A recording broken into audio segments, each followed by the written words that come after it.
So if you don't know, Tony Robbins is an entrepreneur and motivational life coach. You've probably seen him on a movie cameo before. This guy's produced a lot of popular motivational teachings in his life for people here in America. And in the 80s and 90s was when this guy was kind of at his ultimate peak, as millions had seen his programs and were being influenced by this man at the time. Well, I came across this old clip called Tony Robbins Ruins Pizza Forever. And I thought, oh, I'm a man who enjoys a nice slice of pizza, sometimes a little bit too much, so maybe I could use a little bit of motivation to pump the gas on the amount of pizza rapidly making its way into my mouth. And so the video starts out with this very young Tony Robbins asking this room full of Caucasian people who likes pizza the most. Everyone starts going crazy like he just asked who wants a fucking Camaro. This ain't Oprah, bitch. And I guess this marshmallow of a man named Bill got so excited thinking about pizza that Tony heard him all the way from up on stage and brought his attention-seeking ass up there. Jesus Christ, the guy is up on stage sweating out pizza grease bullets as we speak. And I love how Tony just keeps asking the audience rhetorical questions knowing that they don't even know what the fuck he's about to do with this man psychologically.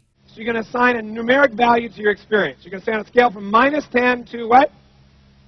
+10, where are you? And when he's not doing that, he's throwing an endless amount of fat jokes this yellow jawbreaker's way. Scale, Bill, from -10 to +10, where are you around eating pizza?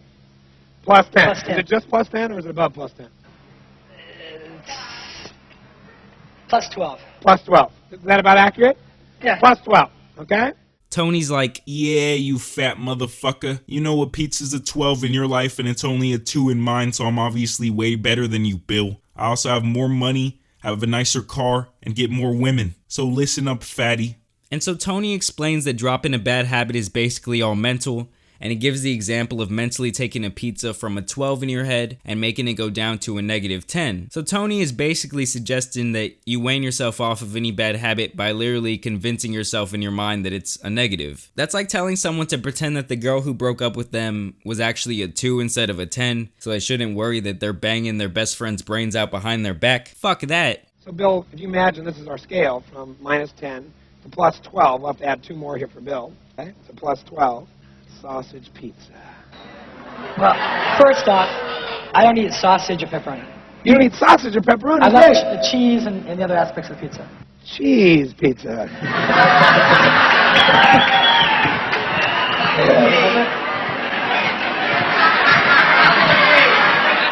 So Tony finally brings out the desired pizza for this man who was on that early 80s vegan shit, and he ends up falling right into his trap of doing absolutely everything Tony wanted his high cholesterol ass to do. He's acting like he's the pizza connoisseur, soaking in the famous life, looking at that crowd. Bill's just sitting up there like, yes, people finally accept me. I just love when people are laughing with me and not at my expense. If only those kids from high school could see me now with my new friend Tony Robbins, then they'd learn. Is this not how fucking Revenge of the Nerds starts? And so Bill just keeps building his dream pizza, adding things like mushrooms, extra cheese, and sun-dried tomatoes. And this man Bill is just about to burst in his trousers just daydreaming about that shit. It's a 12. So imagine with mushrooms on it, warm.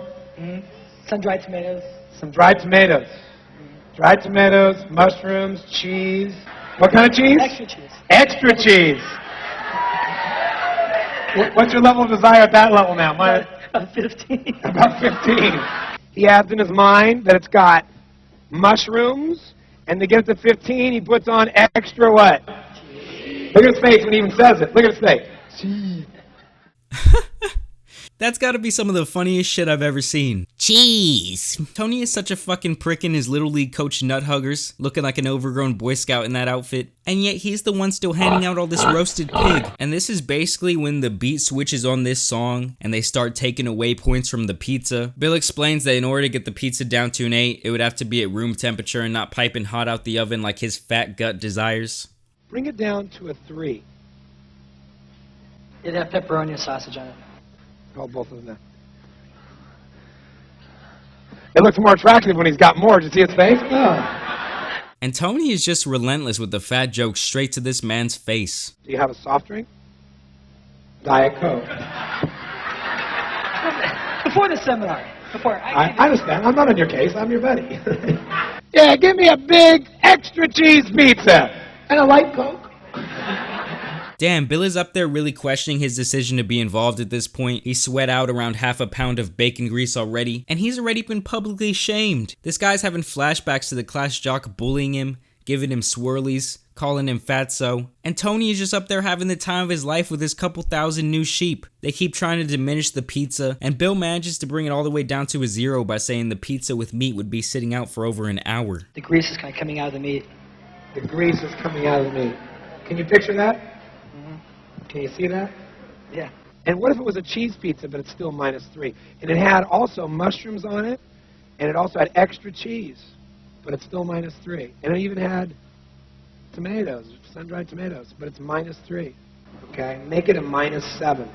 I can smell the meat kind of rotting a little bit.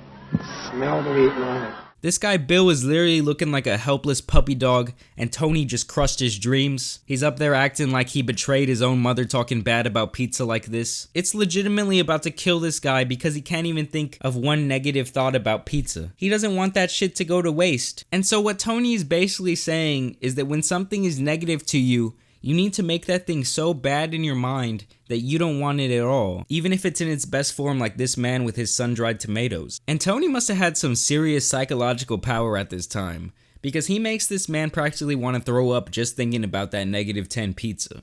It has sun-dried tomatoes, and it's -9. I'd be smelling the rancid smell of cheese in my stomach. Okay, go ahead and do that. Well, I don't want to throw up here. You won't throw up till we put you at -11. We won't take you that far, but you'll be real close. Like the cheese, rotting cheese. Rotting, rancid cheese. Look at it, think pizza. That's it, just look at it, think pizza.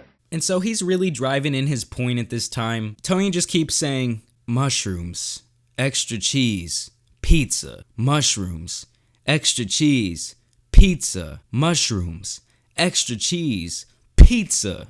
Mushrooms, extra cheese, pizza. Mushrooms, extra cheese, pizza. That's it. Mushrooms, extra cheese, pizza. Where are you right now? Scale from 0 to 10. Mushrooms, extra cheese, pizza. Smelling the rancid smell. Look at the pizza when you think about it also. Mushroom, extra cheese, smell it. Smell the rancid smell. That's it. Smell the rancid smell. That's it. Smell it. Smell it. There it is. Smell the cheese. You can smell it. That's it. Smell the extra cheese. That's it. Smell it. Extra cheese. I'd like some extra rancid cheese. I love how he just picks up that nasty ass slice of pizza and puts it all in this guy's mug. Bill's up there like Tony has a fucking gun to his head, but he still thanks him at the end like an absolute beta male. And then all the white people just get up and cheer for their god, Tony Robbins, like he just cured cancer. The only thing he really did for this guy was give him a newfound fear of public speaking. No offense to legendary Mr. Robbins, but I would absolutely smack the shit out of you, man. Bringing me out there just to call me fat 100 times. Tony honestly seems like the guy who gets all his women by acting like a douche to all his guy friends. I know you all know the type, we all hate that guy. But overall, Tony's still an absolute legend. He called this man fat to his face over 10 times, and this man didn't do shit. How come when I call people fat, I'm just an asshole? Still wondering that question. But I do want to thank you guys for watching this video. I thought this clip was funny as fuck, so drop a like for the kid, subscribe today if you want, and follow me on my social medias at Jamari Speaks. I'm gonna keep plugging my second channel, so go check it out in the description below. And yeah, I'm out. Peace. Hope you can still eat pizza after this, pussy. Pigeonhole, not me, walk different like I'm pigeon-toed. Slew-footed, bow-legged, longest niggas know. We not the same, give a fuck about what you did before. You get the real me, twist your fingers if you figure deal me. Don't see no ceilings, I don't need them either. I got the plumbing, you won't see Luigi. Keep a squeegee, I can see me clearer. When I'm looking through a window, then I can in the mirror. Put in the fibra, guard in the pen. Cabrini green thumbs deep in the garden. I'm watching for snakes, I'm watching.